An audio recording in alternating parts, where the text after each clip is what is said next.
Pizzani yaxshi ko'rasizlarmi? Sizlarga pizza olib keldim. Bu bolalar mana shu orqada turgan uyda yashab kelishyapti.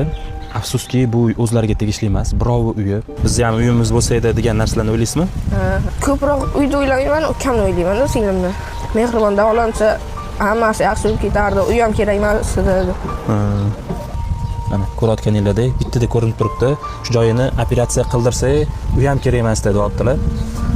Hozir men sizlarga bitta surpriz olib kelganman. Buni ichida 180 million pul bor. Biz bu pullarga Mehribonni operatsiya qilmaymiz. Sababi Toshkentdan Mehribonni mutlaqo bepulga operatsiya qilib beramiz deyshti.